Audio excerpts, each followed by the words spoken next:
ঢাকা থেকে পদ্মা নদীতে গোসল করার জন্য আমাদের সাথে আমার বড় ভাই আছে।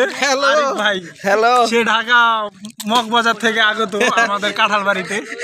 কাঁঠাল বাড়ি থাকো তো, কাঁঠাল বাড়িতে তো আমার বাপদাদা 14 গোষ্ঠী সব কাঁঠাল বাড়ি। এই যে আরেক বড় ভাই আছে, বিজনেসম্যান আমাদের।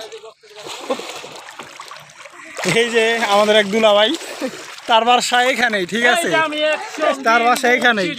ওই যে আমাদের আরো বড় ভাই আছে, দাঁড়ান আমরা সাপ্রাইজ দেখাই। এই যে দেড় স্বাধীনের পর এই প্রথম পদ্মা নদীতে গোসল করার জন্য আসলাম, ঠিক আছে। এই যে আমাদের বড় ভাই ইউনুস ভাই আছে সাথে। ইউনুস ভাই আমাদের বড় ভাই।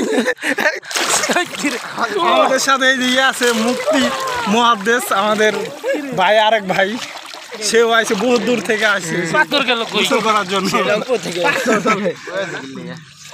এই দেখেন, মানে এত সুন্দর ওয়েদার, এটা বলে বোঝানো যাবে না, ঠিক আছে। যে না আসবেন সে বুঝবেন না। মশা করে আসে, এটা মানে এত সুন্দর জায়গা দেখছেন ভাই, কি মাথা নষ্ট পুরো। যে না আসবো সে না। ওই যে দেখা যায়, ওই যে পদ্মা সেতু দেখা যায়। ওই যে ভাই নর্মাল ফোন তো, এই জন্য আর কি দেখা যায় না। আমি কি বলবো ভাই,